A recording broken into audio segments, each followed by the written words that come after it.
Existe una verdad tan incómoda sobre el dinero que muy pocas personas se atreven a reconocerla. Pero si permaneces conmigo hasta el final, te revelaré el secreto espiritual que explica por qué tu bondad malentendida está destruyendo tu estabilidad económica. Y cómo la sabiduría ancestral judía puede liberarte de esta trampa que mantiene a millones de personas buenas viviendo en la escasez perpetua. Shalom, soy el rabino Saúl, y durante décadas he observado cómo personas de corazón noble, trabajadores honestos, padres sacrificados y almas generosas permanecen atrapados en ciclos económicos destructivos precisamente por una interpretación distorsionada de lo que significa ser una buena persona. Hoy vamos a desentrañar juntos por qué ser bueno. Tal como te lo enseñaron, siempre te hace perder dinero, y cómo la verdadera sabiduría judía sobre la abundancia puede transformar no solo tu economía, sino tu comprensión completa de lo que significa vivir con propósito y dignidad. Antes de continuar, te invito a que te suscribas a este canal y en los comentarios me compartas una situación económica que estés viviendo ahora mismo, porque lo que vamos a explorar juntos va a tocar fibras muy profundas de tu relación con el dinero, la culpa y la responsabilidad. La razón por la cual tantas personas viven atrapadas en creencias equivocadas sobre el dinero no es casualidad. Durante generaciones se nos ha enseñado que la bondad significa sacrificio económico, que ser generoso implica empobrecerse, que ayudar a otros requiere lastimar nuestra propia estabilidad y que la prosperidad es, de alguna manera, incompatible con la espiritualidad. Estas creencias, aunque bien intencionadas, han creado una generación de personas buenas que viven en la escasez, trabajadores honestos que no pueden cubrir sus necesidades básicas y almas generosas que han perdido su propia dignidad económica en el altar de una bondad mal entendida. Te voy a contar la historia de María, una mujer de 34 años que ganaba $200 mensuales como contadora en una empresa pequeña. María era conocida por todos como la persona más buena de su familia. Cada mes, sin falta, prestaba $200 a su hermano que estaba pasando por una mala racha. Enviaba $150 a su madre porque los medicamentos estaban muy caros y siempre terminaba pagando las cenas familiares porque ella tenía trabajo fijo. Al final del mes, María vivía con $600 para cubrir su renta, comida, transporte y gastos personales. No tenía ahorros, no podía comprarse ropa nueva y cada emergencia la sumía en una crisis económica. Durante 3 años consecutivos, María vivió este patrón. Su hermano nunca le devolvió ni un centavo. Su madre se acostumbró tanto a recibir el dinero que dejó de buscarlo por otros medios. Y su familia asumió que ella siempre pagaría las cuentas porque era la exitosa. María se sentía orgullosa de su bondad, pero por las noches, cuando revisaba sus estados de cuenta, una angustia profunda la invadía. Sabía que algo estaba terriblemente mal, pero no podía identificar qué, porque después de todo, ella estaba siendo buena. La transformación de María comenzó cuando comprendió un concepto hebreo fundamental, Jebul. Esta palabra significa límite, frontera, demarcación. En la tradición judía, Jebul no es solo una línea geográfica, sino un principio espiritual que establece que para que algo tenga forma, identidad y propósito, debe tener límites claros. Sin Jebul no hay identidad. Sin límites no hay respeto. Sin fronteras no hay abundancia sostenible. Maimónides, el gran sabio del siglo XII, enseñaba en su Misné Torá que la tzedaká, la justicia y caridad, tiene 8 niveles, y que el nivel más alto no es dar dinero a quien lo necesita, sino crear las condiciones para que esa persona pueda sostenerse por sí misma.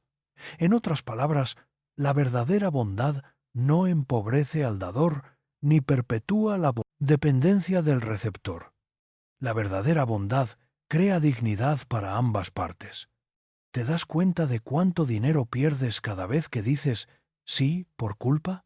¿Has calculado alguna vez cuánto de tu salario se esfuma en préstamos que nunca te devuelven, gastos que asumes por otros y responsabilidades económicas que no son tuyas? Porque lo que voy a revelarte en los próximos minutos va a cambiar para siempre tu comprensión de lo que significa ser una persona buena con dinero. Cuando María aprendió sobre Jebul, algo revolucionario sucedió en su mente. Se dio cuenta de que, al no establecer límites financieros claros, no estaba siendo bondadosa, estaba siendo irresponsable. No estaba ayudando a su familia, los estaba incapacitando. No estaba demostrando amor, estaba enseñando desprecio por su propio valor y trabajo. El primer cambio que María implementó fue establecer un jebul financiero personal. Decidió que no más del 10% de sus ingresos podría destinarse a ayudas familiares, y solo bajo condiciones específicas, acuerdos escritos con fechas de devolución para los préstamos y alternativas de ayuda que no fueran exclusivamente monetarias. La reacción de su familia fue intensa. La acusaron de haberse vuelto egoísta, de pensar solo en el dinero, de haber perdido su corazón generoso. Pero María había comprendido algo profundo. No estabas siendo bueno. Estabas destruyendo tu estabilidad económica. Y cuando destruyes tu propia estabilidad económica, eventualmente no puedes ayudar a nadie. Te conviertes en una carga adicional en lugar de ser una fuente de apoyo sostenible. Piensa en cuánta energía financiera entregas a quienes no la valoran, no la cuidan y no la honran. Piensa en cuántas veces has dicho «no hay problema», cuando internamente sabías que sí había un problema muy grande. Piensa en cuántas noches has perdido el sueño preguntándote cómo vas a llegar a fin de mes, mientras otras personas duermen tranquilas sabiendo que tú resolverás sus emergencias financieras. La segunda historia que quiero compartir contigo es la de Roberto, un emprendedor de 28 años que tenía un pequeño negocio de reparación de computadoras. Roberto ganaba aproximadamente $800 mensuales, pero sus ganancias eran completamente impredecibles. Algunos meses podía generar $200, otros apenas 400. La razón no era la falta de clientes o habilidades técnicas. La razón era que Roberto no sabía decir no. Cuando un cliente le pedía que le fiara el servicio solo hasta la quincena, Roberto accedía. Cuando alguien necesitaba una reparación urgente pero no tenía dinero completo, Roberto hacía el trabajo esperando el pago después. Cuando sus amigos necesitaban ayuda técnica, Roberto dejaba todo para ir a resolverles problemas sin cobrar nada, porque para eso están los amigos. Al final del mes, Roberto había trabajado 12 horas diarias, había gastado su propio dinero en repuestos y transporte, y tenía una cuenta por cobrar de más de $2,000 que sabía que nunca iba a haber. Roberto vivía en un estado constante de estrés financiero. Tenía miedo de sonar malo si pedía pagos adelantados. Se sentía culpable si cobraba precios justos por su trabajo, y estaba aterrorizado de que la gente pensara que él solo pensaba en el dinero.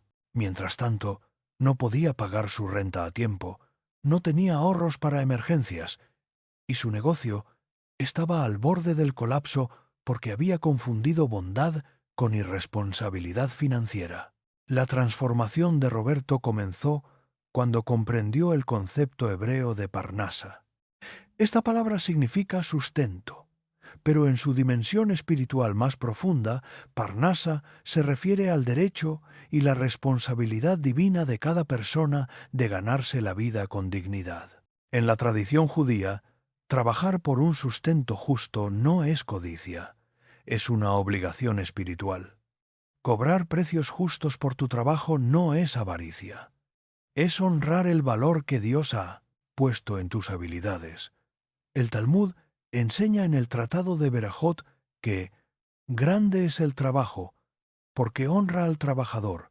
Esto significa que cuando no valoras económicamente tu trabajo, no estás siendo humilde, estás deshonrando un regalo divino. Cuando regalas tu tiempo y habilidades por miedo a parecer codicioso, no estás demostrando espiritualidad. Estás mostrando falta de respeto hacia la sabiduría y capacidad que has recibido. Roberto aprendió a implementar lo que yo llamo el principio del pago sagrado. Toda transacción económica debe honrar tanto al que da como al que recibe. Esto significaba precios claros desde el principio, pagos anticipados para servicios costosos, y la comprensión de que cobrar justamente por su trabajo no lo hacía menos bueno, sino más responsable. En 6 meses, los ingresos de Roberto se estabilizaron en $400 mensuales. No porque hubiera subido sus precios dramáticamente, sino porque había eliminado todo el trabajo no pagado, había establecido sistemas de cobranza claros, y había aprendido que decir no a clientes que no respetaban su valor económico era, en realidad, un acto de amor propio que le permitía servir mejor a quienes sí valoraban su trabajo. ¿Cuánto dinero calculas que has perdido en el último año por no establecer límites financieros claros? ¿Cuántas horas de trabajo has regalado por miedo a parecer codicioso?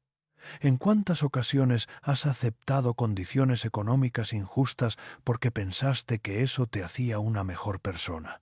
Pero aquí viene la revelación más profunda, y es algo que va a confrontar todo lo que te han enseñado sobre el dinero y la espiritualidad. En la tradición judía, existe un concepto llamado Shefa, que significa abundancia divina. Shefa no es acumulación compulsiva de riqueza, sino la capacidad de recibir y canalizar la prosperidad de manera que honre tanto al receptor como a la fuente de toda abundancia. El sabio Rabí Akiva enseñaba que la pobreza en la casa es más dura que 50 plagas, no porque el dinero sea más importante que la espiritualidad, sino porque la escasez económica genera un estado mental y emocional que impide el crecimiento espiritual, la generosidad genuina y la capacidad de servir a otros desde un lugar de fortaleza en lugar de desesperación. Cuando vives en la escasez perpetua, tu capacidad de dar se vuelve limitada y llena de resentimiento. Cuando no tienes suficiente para cubrir tus propias necesidades, tu generosidad se convierte en un acto de autoviolencia. Cuando das desde la carencia, no estás bendiciendo a otros, estás transmitiendo la energía de la escasez y la preocupación. Te voy a contar una tercera historia que va a ilustrar este punto de manera contundente. Se trata de Ana, una mujer de 45 años que trabajaba como maestra ganando $900 al mes. Ana tenía 3 hijos y un esposo que había perdido su trabajo 6 meses atrás. La economía familiar estaba completamente desequilibrada. Pero Ana había sido educada con la creencia de que las madres buenas se sacrifican por su familia sin importar el costo personal. Ana trabajaba en su empleo de tiempo completo, daba clases particulares por las tardes, vendía comida los fines de semana y además había asumido la responsabilidad económica de ayudar a su suegra con los gastos médicos.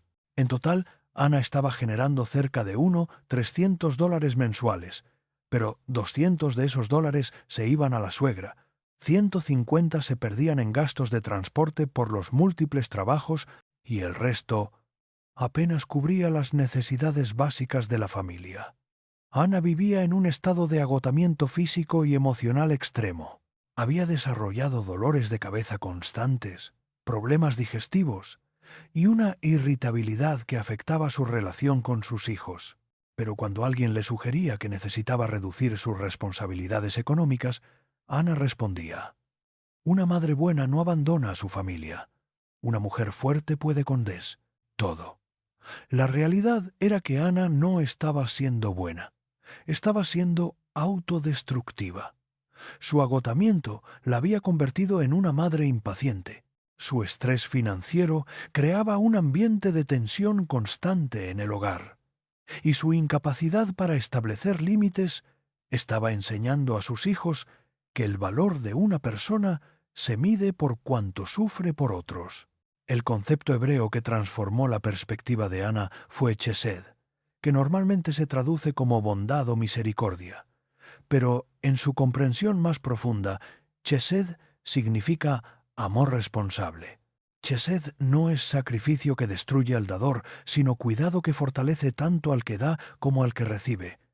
Chesed verdadero crea sostenibilidad, no agotamiento. Maimónides enseñaba que hay una diferencia fundamental entre caridad que empobrece al dador y caridad que fluye desde la abundancia. La primera crea resentimiento y inestabilidad. La segunda crea bendición y crecimiento mutuo. Ana necesitaba aprender que para dar chesed verdadero a su familia, primero tenía que establecer chesed hacia sí misma. El cambio comenzó cuando Ana implementó lo que yo llamo el principio del reservorio. Antes de dar agua a otros, asegúrate de que tu propio pozo esté lleno y estable. Ana decidió que no podía seguir asumiendo responsabilidades económicas que excedieran su capacidad real de sustento. Primero, Ana tuvo una conversación clara con su suegra explicando que solo podía contribuir con $100 mensuales durante los próximos 6 meses y que después de ese período necesitarían encontrar soluciones alternativas.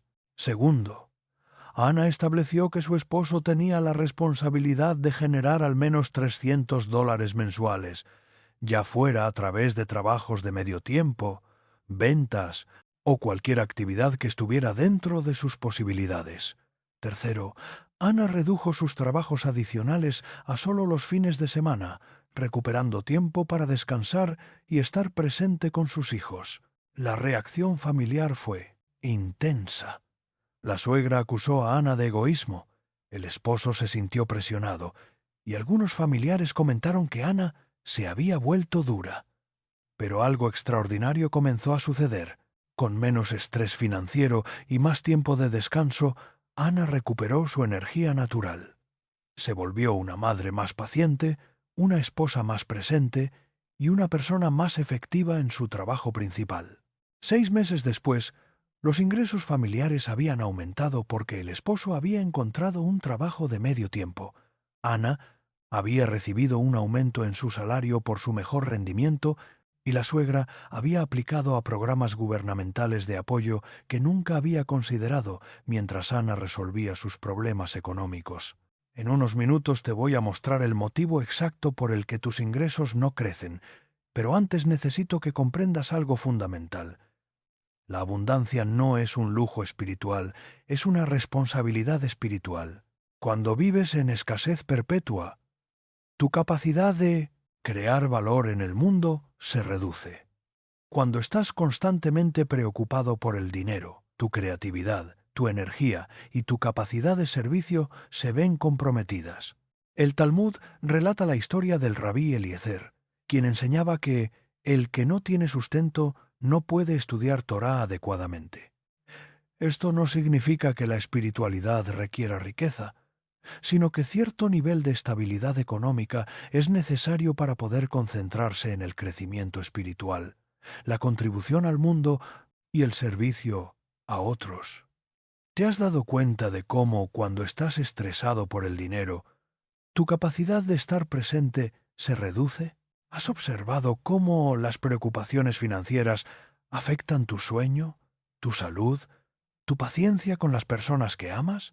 ¿Has notado que cuando no tienes suficiente dinero para tus propias necesidades, dar a otros se siente como un sacrificio resentido en lugar de un acto de amor genuino? La cuarta historia que quiero compartir contigo es la de David, un hombre de 38 años que había construido su identidad completa alrededor de ser el que siempre ayuda.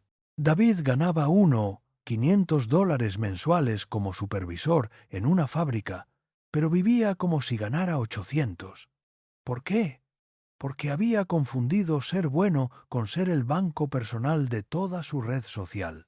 David tenía prestados $400 distribuidos entre 12 personas diferentes. Algunos préstamos eran de $50, otros de 500, todos hechos para ayudar a un amigo en necesidad. El problema era que David nunca había establecido fechas de devolución claras, nunca había puesto por escrito los acuerdos y nunca había considerado su propia capacidad financiera antes de prestar. La situación económica de David era paradójica. Él estaba resolviendo las emergencias económicas de otros mientras creaba una emergencia económica permanente en su propia vida. No tenía fondo de emergencia personal. No podía hacer reparaciones necesarias en su casa y había postergado gastos médicos importantes porque no tenía dinero, cuando en realidad tenía $400 prestados a personas que habían dejado de considerar esos préstamos como una prioridad. David vivía con la ansiedad constante de saber que si él tuviera una emergencia no tendría a quién pedir ayuda porque todas las personas a quienes él había ayudado asumían que él estaba bien económicamente y nunca necesitaría apoyo. Había creado una imagen de prosperidad que era completamente falsa, basada en su incapacidad de establecer límites financieros sanos. El concepto que transformó la vida de David fue tikkun, que significa reparación o corrección. En la tradición judía, tikkun se refiere a la responsabilidad de cada persona de reparar su propio mundo antes de intentar reparar el mundo de otros. David había estado tratando de hacer tikkun en las vidas económicas de otros, mientras ignoraba completamente el tikkun que necesitaba hacer en su propia relación con el dinero. El sabio Hillel enseñaba: «Si no soy para mí mismo, ¿quién será para mí? Pero si solo soy para mí mismo, ¿qué soy yo?». Esta enseñanza establece el equilibrio perfecto. Primero, debes cuidar tu propia estabilidad, pero no para quedarte ahí, sino para tener la fortaleza de ayudar a otros de manera sostenible. David comenzó su tikkun financiero implementando lo que yo llamo la política de préstamos con dignidad. Primero, estableció que no prestaría dinero si eso afectaba su fondo de emergencia personal. Segundo, todo préstamo mayor a $100 requeriría un acuerdo escrito con fecha específica de devolución. Tercero, antes de prestar dinero, exploraría con la persona alternativas como contactos para trabajos adicionales, información sobre programas de asistencia o estrategias para generar ingresos extra. Cuando David comenzó a implementar estos límites, algo interesante sucedió. Varias de las personas que le habían pedido dinero prestado dejaron de frecuentarlo. Esto le dolió inicialmente, porque se dio cuenta de que algunas relaciones que él consideraba amistades genuinas eran, en realidad, relaciones transaccionales donde él era valorado principalmente por su disponibilidad económica. Pero también sucedió algo hermoso. Las personas que realmente lo valoraban como persona respetaron sus nuevos límites. Varias comenzaron a devolverle dinero que habían tenido prestado durante meses, y David empezó a recibir invitaciones sociales que no estaban relacionadas con solicitudes de ayuda económica. En un año, David había recuperado 100 de los $400 prestados. Los $300 restantes los consideró una matrícula de universidad. El costo de aprender a establecer límites financieros sanos. Con el dinero recuperado y los nuevos límites establecidos, David pudo crear su fondo de emergencia, hacer las reparaciones necesarias en su casa, y por primera vez en años se sintió financieramente seguro. Ahora, déjame preguntarte algo que va a confrontar profundamente tu relación con el dinero. ¿Cuántas de las personas a quienes has ayudado económicamente te buscarían si tú necesitaras ayuda? ¿Cuántas de tus relaciones se basan en tu disponibilidad financiera más que en tu valor como persona? ¿Cuántas veces has dicho sí a préstamos o gastos no porque quisiera, sino porque tenías miedo de decepcionar a alguien? Aquí está la verdad incómoda que la mayoría de personas buenas no quieren enfrentar. Cuando no estableces límites financieros claros, no estás siendo generoso, estás siendo codependiente. Cuando asumes responsabilidades económicas que no son tuyas, no estás demostrando amor, estás enseñando irresponsabilidad. Cuando das dinero desde la carencia por miedo al rechazo, no estás siendo espiritual, estás siendo manipulable. El concepto hebreo que va a revolucionar tu comprensión del dinero es kabod, que significa honor o dignidad. En la tradición judía, kabod no es vanidad o ego, es el reconocimiento del valor inherente que toda persona tiene como creación divina. Cuando no valoras económicamente tu tiempo, tu trabajo y tu energía, no estás siendo humilde. Estás faltando al kabod que debes tener hacia ti mismo. Maimónides escribía que la persona que se empobrece a sí misma por ayudar a otros está cometiendo un error espiritual, porque eventualmente no tendrá recursos para ayudar a nadie y además estará enseñando a otros que el sacrificio personal es la norma en las relaciones sanas. En otras palabras, cuando tú te empobres por otros, estás normalizando un patrón de relación que, eventualmente, va a empobrecer a todo tu círculo social. Te voy a compartir ahora una revelación que cambiará para siempre tu perspectiva sobre la abundancia. En la tradición judía, el Shabbat es mucho más que un día de descanso. Es un entrenamiento semanal en abundancia. Durante 25 horas cada semana, los judíos observantes dejan de trabajar, de comprar, de vender, de crear, y simplemente son. No porque sean perezosos, sino porque están practicando la confianza en que hay suficiente. El Shabbat enseña un principio económico revolucionario. Tu valor no depende de tu productividad constante. Tu dignidad no se mide por cuánto produces o cuánto das a otros. Hay una parte de ti que es valiosa simplemente por existir, independientemente de tu utilidad económica. Cuando no tienes un Shabbat financiero, tiempo y dinero que no están disponibles para las demandas de otros, vives en un estado de escasez perpetua aunque tengas ingresos suficientes. Vives como si siempre hubiera una emergencia, como si siempre faltara algo, como si nunca fuera suficiente. Déjame preguntarte, ¿cuándo fue la última vez que tuviste dinero que no estaba comprometido para alguna responsabilidad? ¿Cuándo fue la última vez que pudiste comprar algo que querías sin sentir culpa? ¿Cuándo fue la última vez que dijiste no a una solicitud económica sin justificarte durante horas? La quinta historia que quiero compartir contigo es la de Carmen, una mujer de 42 años que dirigía un pequeño negocio de repostería desde su casa. Carmen tenía habilidades extraordinarias para hacer pasteles y postres y sus clientes siempre elogiaban la calidad de su trabajo. Sin embargo, Carmen vivía en un estado de estrés financiero constante, trabajando 14 horas diarias para ganar apenas $700 mensuales. El problema de Carmen no era falta de demanda, era su incapacidad de valorar económicamente su trabajo. Carmen cobraba precios que apenas cubrían el costo de los ingredientes y materiales, porque tenía miedo de que sus precios justos fueran demasiado altos para sus clientes. Cuando alguien le pedía un descuento porque era familia o era cliente frecuente, Carmen accedía inmediatamente. Cuando un cliente cancelaba un pedido a último momento, Carmen absorbía la pérdida de ingredientes y tiempo sin cobrar. Nada.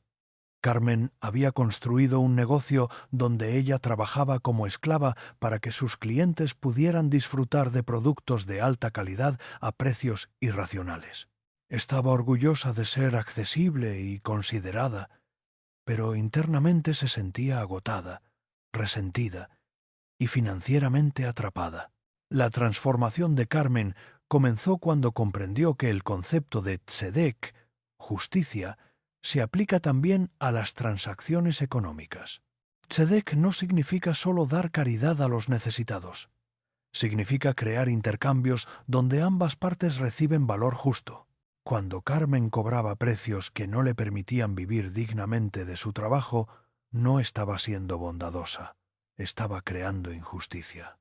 El Talmud enseña que el trabajador merece su salario no como una concesión generosa, sino como una obligación de justicia.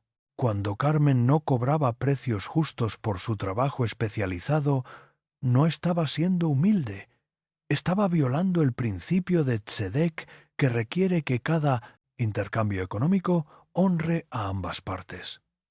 Carmen implementó lo que yo llamo la revolución de precios justos. Primero, calculó exactamente cuánto tiempo invertía en cada producto, incluyendo compras, preparación, horneado, decoración y limpieza. Segundo, estableció un salario por hora que le permitiera vivir dignamente de su trabajo. Tercero, añadió el costo real de ingredientes, servicios públicos y desgaste de equipos. Cuarto, incluyó un margen de ganancia que le permitiera reinvertir en su negocio y crear un fondo de emergencia. Cuando Carmen anunció sus nuevos precios, perdió aproximadamente 40% de sus clientes. Esto la aterrorizó inicialmente, porque interpretó la pérdida de clientes como confirmación de que estaba siendo codiciosa. Pero algo extraordinario sucedió. Con 60% de sus clientes pagando precios justos, Carmen comenzó a ganar más dinero trabajando menos horas. Los clientes que permanecieron con Carmen no solo aceptaron los precios justos, sino que comenzaron a referirla a otras personas que también valoraban el trabajo de calidad.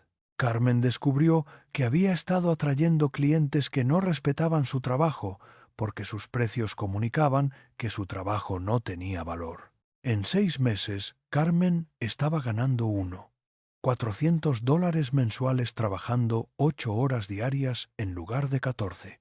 Había recuperado tiempo para descansar, para pasar con su familia y para mejorar sus habilidades. Más importante aún, había recuperado el orgullo en su trabajo porque finalmente estaba recibiendo compensación justa por su talento y esfuerzo. Te voy a mostrar ahora exactamente por qué tus ingresos no crecen. Y la respuesta va a sorprenderte porque no tiene que ver con factores externos como la economía, la competencia o la falta de oportunidades. Tus ingresos no crecen porque inconscientemente has establecido un techo de merecimiento que refleja tu relación distorsionada con la abundancia. Cada vez que dices «no está tan caro» cuando sabes que algo sí está caro para tu presupuesto, estás normalizando la escasez. Cada vez que dices «no hay problema» cuando sí hay un problema económico, estás entrenando a tu mente subconsciente para aceptar situaciones financieras injustas.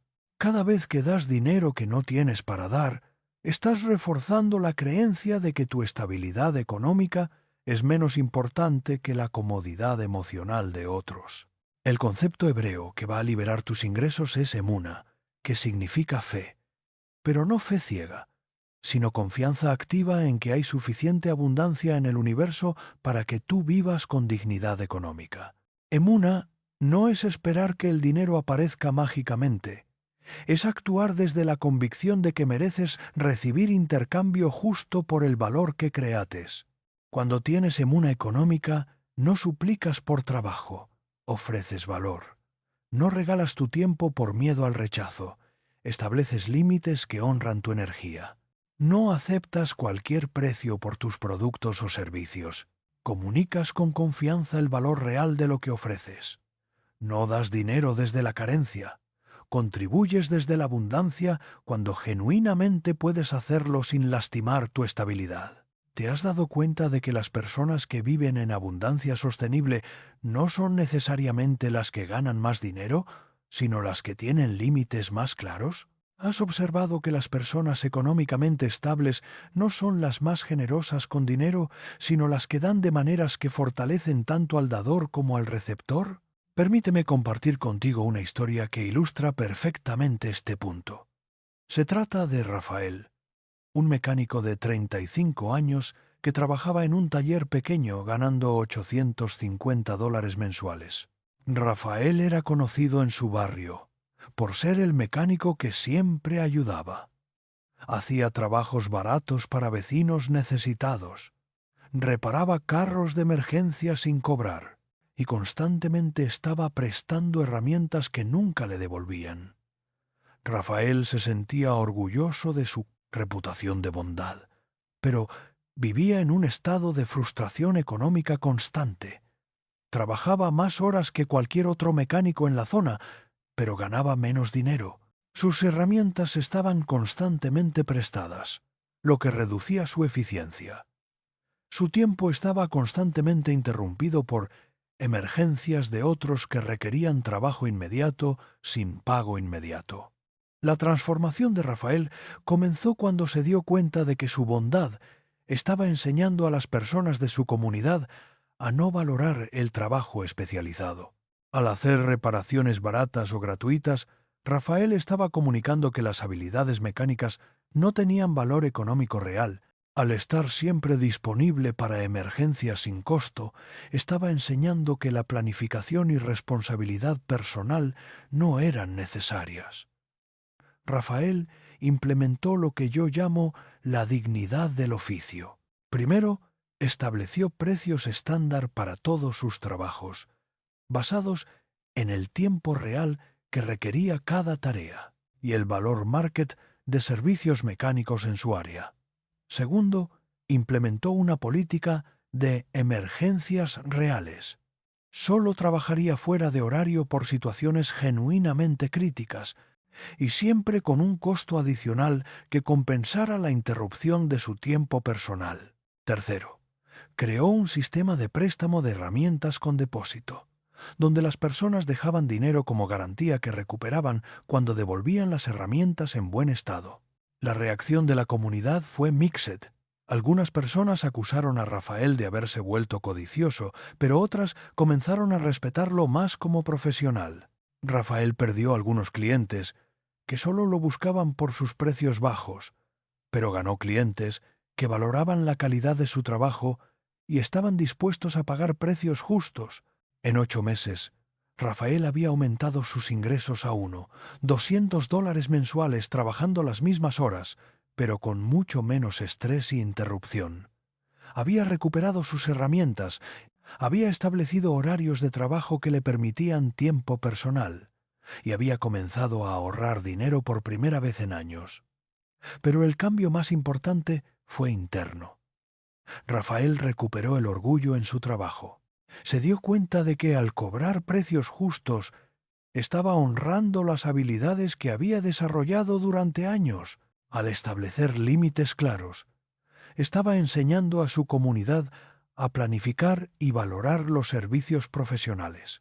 Al no estar siempre disponible, estaba recuperando energía que le permitía hacer mejor trabajo cuando sí estaba trabajando. Ahora quiero que te hagas una pregunta muy difícil. ¿En cuántas áreas de tu vida has confundido ser bueno con ser barato? ¿En cuántas situaciones has regalado tu tiempo, energía o recursos porque tenías miedo de establecer límites justos? ¿Cuántas veces has aceptado menos de lo que mereces porque pensaste que pedir más te haría una mala persona? Si me permitieras entrar en tu casa ahora mismo y revisar tu situación financiera, probablemente encontraría patrones muy específicos. Encontraría gastos recurrentes en ayudas a otras personas que nunca son recíprocas.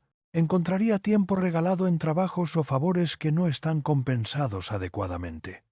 Encontraría decisiones económicas tomadas desde la culpa más que desde la sabiduría. Encontraría una persona buena viviendo por debajo de su potencial económico porque ha confundido abundancia con egoísmo. Es momento de que compartas este mensaje con alguien que necesita escuchar esta verdad. Piensa en una persona en tu círculo que está viviendo en escasez perpetua por su incapacidad de establecer límites financieros sanos. Comparte este video con esa persona, porque lo que estamos descubriendo juntos tiene el poder de transformar no solo economías individuales, sino patrones familiares completos que han mantenido a generaciones enteras viviendo por debajo de su potencial. Continuemos explorando el concepto más revolucionario de la sabiduría judía sobre dinero, el principio de Maaser Kesafim, el diezmo del dinero.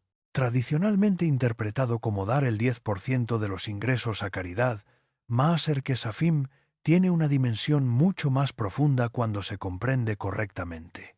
Maaser Kesafim enseña que el 10% de todo lo que recibes no te pertenece desde el momento que llega a tus manos.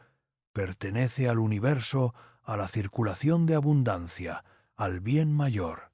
Pero aquí está la clave que la mayoría de personas perdemos. El Maaser Kesafim no solo se refiere al 10% que das hacia afuera, sino también al 10% que guardas para tu propio futuro y estabilidad. En otras palabras, antes de que cualquier dinero esté disponible para gastos corrientes o ayudas a otros, el 10% debe ir a tu seguridad financiera futura y el 10% debe ir a crear valor en el mundo. Esto significa que si ganas $1,000, automáticamente 100 se destinan a ahorro, inversión, 100 se destinan a contribución, caridad y 800 están disponibles para gastos de vida.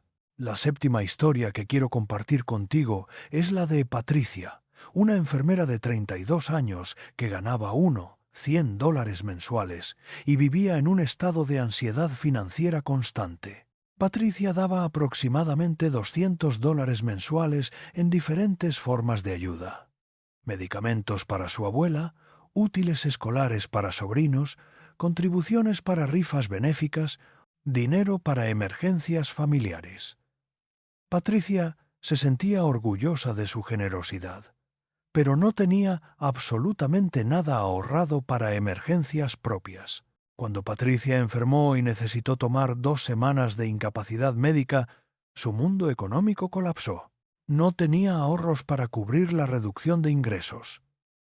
No podía pedir dinero prestado a las personas a quienes había estado ayudando porque todas asumían que ella estaba bien económicamente y se vio forzada a pedir adelantos de salario que luego tendría que pagar con intereses.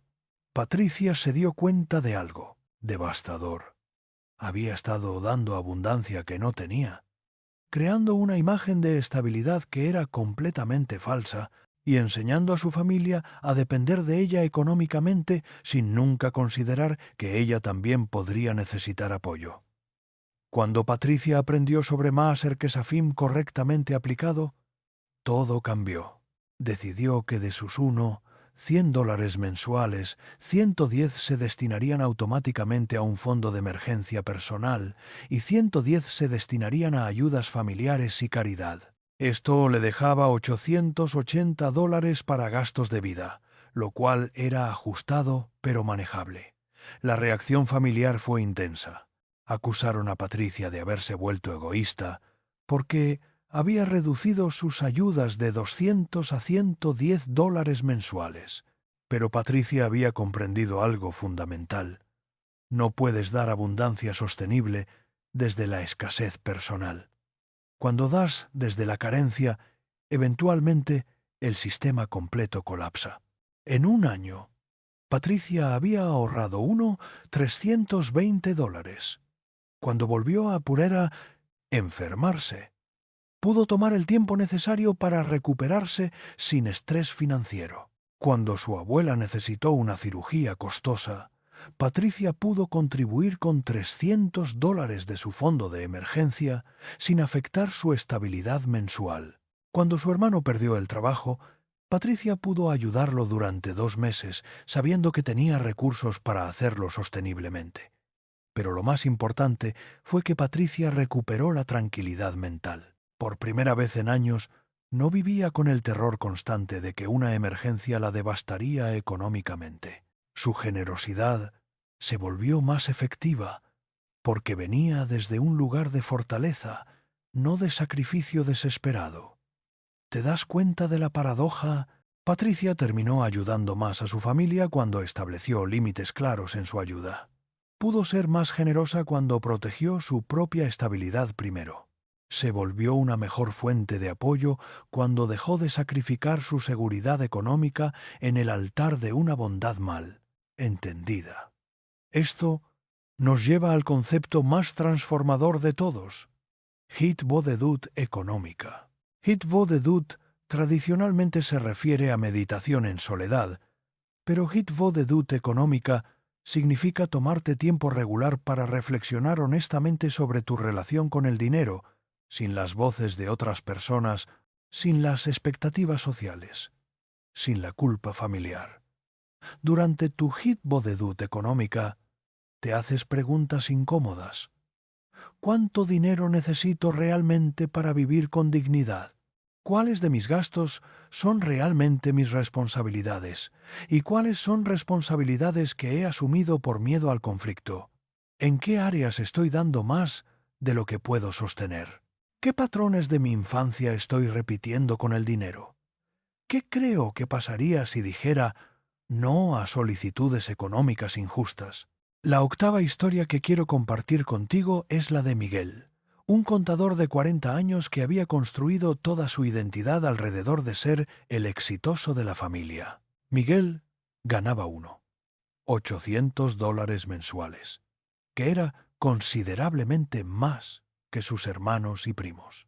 Como resultado, Miguel había asumido el rol de banco familiar para graduaciones, emergencias médicas, reparaciones de casas y celebraciones.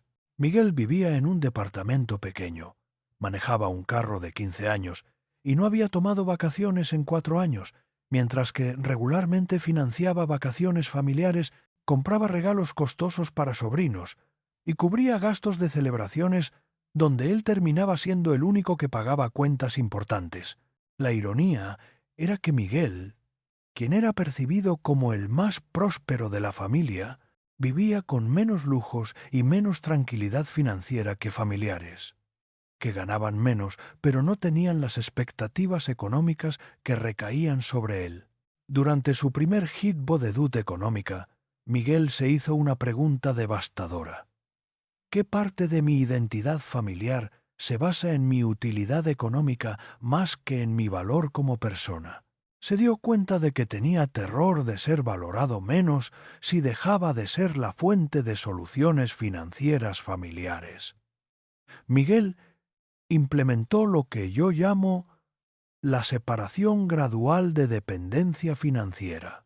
En lugar de cortar abruptamente todas las ayudas económicas, lo cual habría creado resentimientos masivos, Miguel estableció un cronograma de reducción progresiva donde cada 6 meses disminuía su contribución a gastos familiares en 25%, mientras simultáneamente ofrecía otros tipos de apoyo no monetario. Por ejemplo, en lugar de pagar completamente por celebraciones familiares, Miguel comenzó a contribuir con organización, coordinación y tiempo, mientras otros familiares asumían gradualmente las responsabilidades económicas. En lugar de prestar dinero para emergencias, Miguel comenzó a ayudar a encontrar soluciones como programas gubernamentales, trabajos adicionales o estrategias de ahorro. El proceso tomó 2 años, pero la transformación fue extraordinaria. La familia inicialmente resistió, pero gradualmente aprendió a ser más autosuficiente económicamente. Miguel descubrió que muchas de las emergencias familiares no eran realmente emergencias, sino falta de planificación que se resolvía cuando las personas sabían que no tenían a Miguel como solución automática. Miguel pudo comprar un carro nuevo, mudarse a un departamento más cómodo, comenzar a ahorrar para su retiro y tomar vacaciones anuales. Pero más importante, su relación con la familia se volvió más auténtica porque ya no estaba basada en transacciones económicas. Ahora te voy a revelar el secreto más profundo sobre por qué ser bueno te hace perder dinero. Y es algo que va a confrontar todo lo que has creído sobre espiritualidad y abundancia. La verdad es que la mayoría de personas confunden autocompasión con compasión hacia otros. Cuando no estableces límites financieros claros, no estás siendo compasivo con las personas que piden tu ayuda. Estás siendo autocompasivo porque tienes miedo del discomfort emocional que implica decir no. Cuando das dinero que no puedes dar, no estás demostrando amor. Estás evitando la ansiedad de ser visto como egoísta. Cuando aceptas precios injustos por tu trabajo, no estás siendo humilde. Estás evitando el riesgo de rechazo que implica valorarte adecuadamente. El concepto hebreo que va a liberarte de esta trampa es teshuva, que significa retorno o arrepentimiento. Pero en su sentido más profundo, teshuva es la capacidad de reconocer un patrón destructivo y elegir conscientemente un camino diferente, aunque inicialmente cause discomfort. Hacer teshuva económica significa reconocer que tu relación actual con el dinero no está sirviendo a tu propósito más elevado, y que cambiar esta relación va a requerir confrontar miedos profundos sobre ser rechazado, juzgado o considerado menos bueno. La verdad es que cuando vives en escasez perpetua por tu incapacidad de establecer límites financieros sanos, no eres una mejor persona. Eres una persona que ha elegido el camino más fácil emocionalmente a corto plazo, que es el camino más destructivo a largo plazo. Te voy a contar la historia final que va a consolidar todo lo que hemos explorado.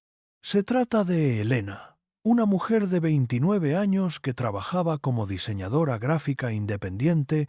Elena tenía talento extraordinario, pero cobraba precios tan bajos que trabajaba 12 horas diarias para ganar $600 mensuales. Elena justificaba sus precios diciendo que quería ayudar a pequeños negocios que no tenían mucho presupuesto. La realidad era que Elena tenía terror de cobrar precios justos porque había crecido en una familia donde el dinero era visto como sucio y las personas que pedían pagos adecuados eran consideradas codiciosas. Elena había desarrollado un patrón donde su valor como persona estaba directamente conectado con cuán barata era su ayuda.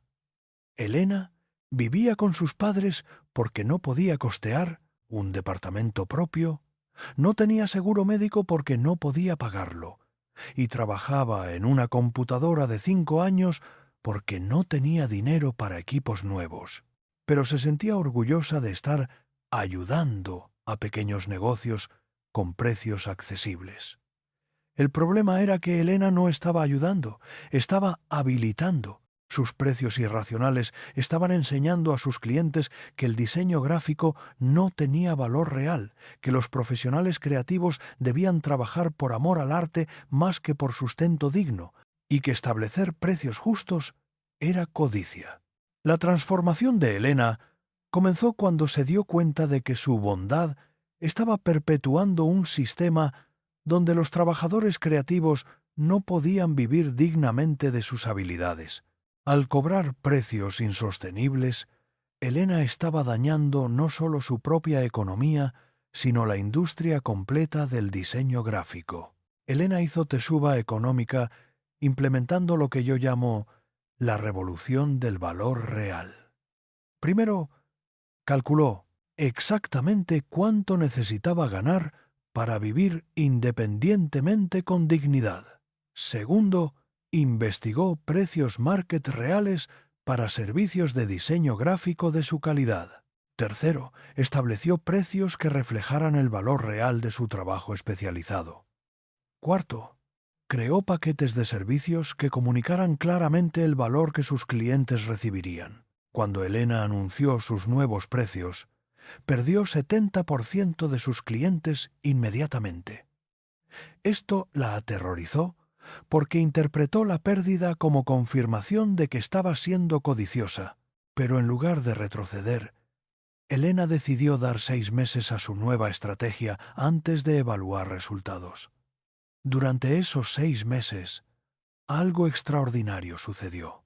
Los clientes que permanecieron con Elena no solo aceptaron sus precios justos, sino que comenzaron a tratarla como una profesional respetada en lugar de como una favoritismo barata. Elena comenzó a recibir proyectos más grandes, más complejos y más satisfactorios creativamente. En 6 meses, Elena estaba ganando $400 trabajando 8 horas diarias. Se había mudado a su propio departamento, había comprado equipo profesional nuevo y había comenzado a ahorrar dinero.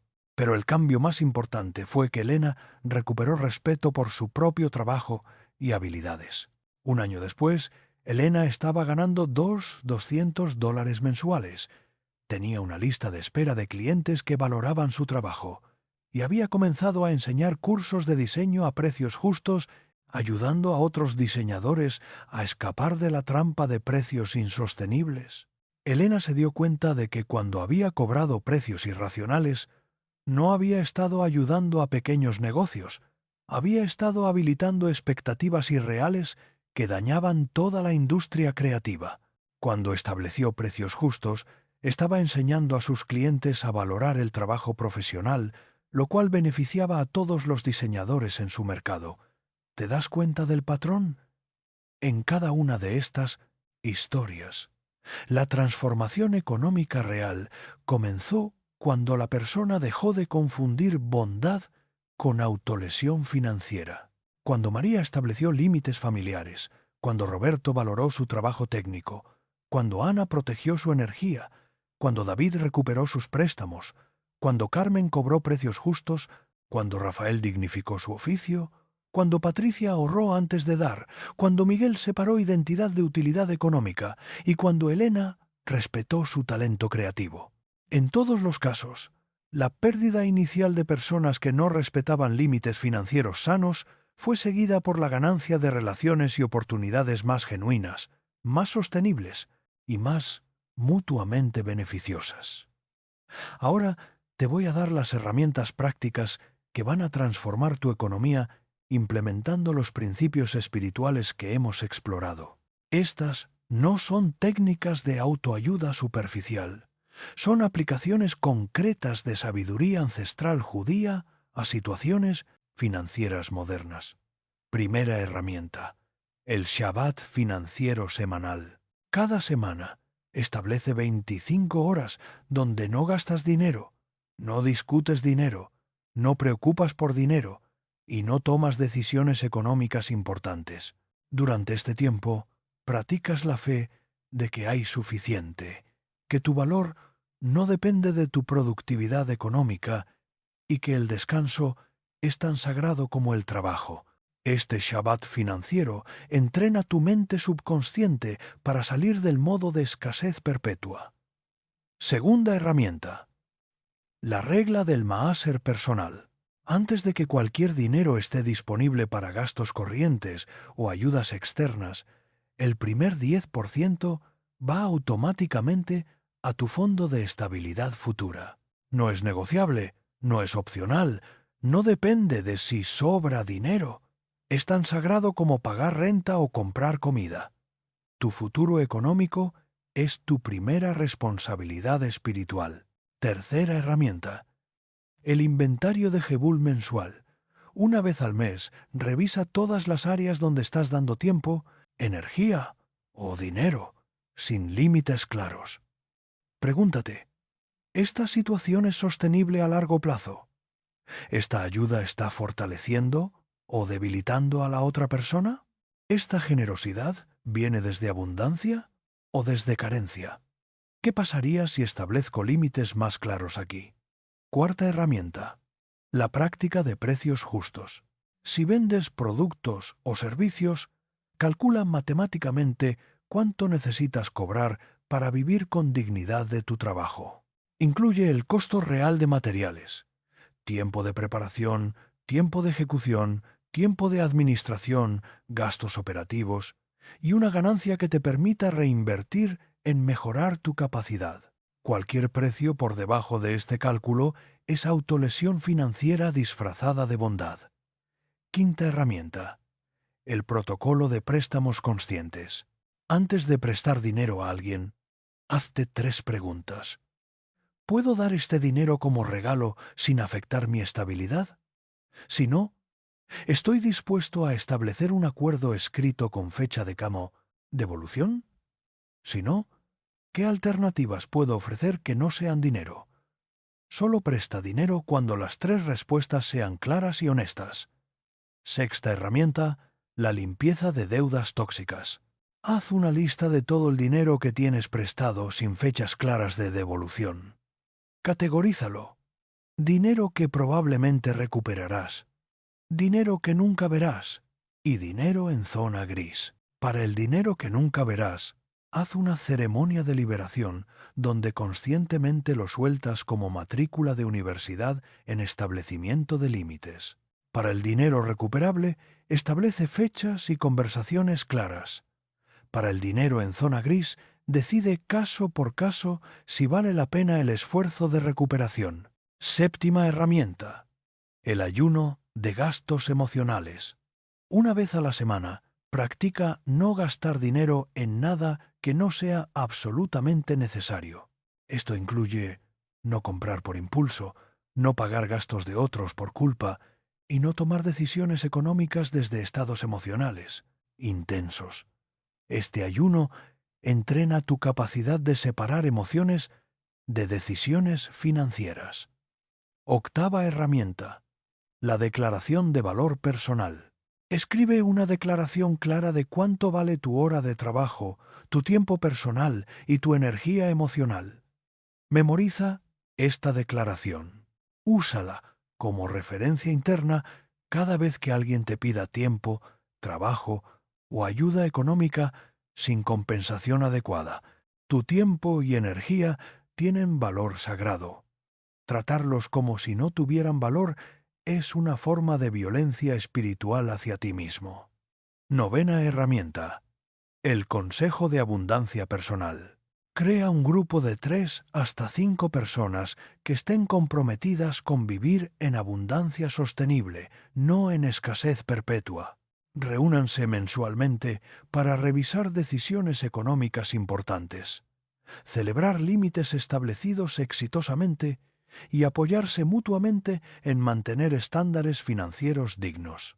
La comunidad es esencial para mantener patrones nuevos cuando la presión social empuja hacia patrones viejos. Décima herramienta. La meditación de prosperidad diaria. Cada mañana, antes de comenzar actividades económicas, toma 5 minutos para visualizar tu vida viviendo con abundancia sostenible. No fantasías de riqueza extrema, sino la tranquilidad profunda de saber que tienes suficiente, que tus necesidades están cubiertas, que puedes dar desde fortaleza y que tu trabajo es valorado justamente. Esta meditación programa tu mente subconsciente para tomar decisiones que atraen abundancia real. Estas herramientas no son sugerencias opcionales, son prácticas espirituales tan importantes como cualquier otra disciplina religiosa. Tu relación con el dinero es tu relación con la energía de intercambio en el mundo. Cuando esta relación está desequilibrada, todo lo demás en tu vida espiritual se ve afectado. ¿Te das cuenta de que cada una de estas herramientas requiere confrontar miedos profundos? ¿Has notado que implementar límites financieros sanos va a generar resistencia tanto interna como externa? ¿Entiendes que la transformación económica real requiere transformación espiritual en tu relación con la aprobación, el rechazo y la culpa? Aquí está la verdad final que va a completar tu comprensión. La abundancia no es un estado de tener más dinero, es un estado de tener suficiente, de saber que hay suficiente y de actuar desde la confianza de que el universo contiene recursos suficientes para que todas las personas vivan con dignidad económica. Cuando vives desde la abundancia, no acumulas compulsivamente porque no tienes miedo de la escasez. No das desde la carencia porque confías en que dar desde la fortaleza crea más bendición que dar desde el sacrificio. No aceptas intercambios injustos porque sabes que hay suficientes oportunidades donde puedes recibir valor justo por el valor que das. La escasez, por el contrario, es un estado mental que puede existir independientemente de cuánto dinero tengas. Puedes ganar mucho dinero y vivir en escasez si constantemente tienes miedo de perder lo que tienes. Puedes tener recursos limitados pero vivir en abundancia si confías en tu capacidad de crear valor y recibir intercambio justo. La diferencia entre abundancia y escasez no está en tu cuenta bancaria. Está en tu relación con los límites, con el intercambio justo y con tu propio valor como persona. Cuando María estableció Jebul con su familia, no se volvió menos generosa. Se volvió más efectiva en su generosidad porque podía dar desde estabilidad en lugar de desde desesperación.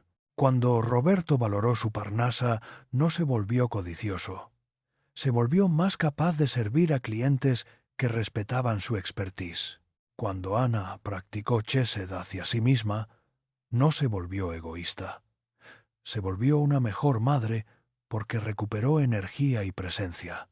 En cada caso, el establecimiento de límites financieros sanos no redujo la capacidad de contribuir al mundo, la multiplicó.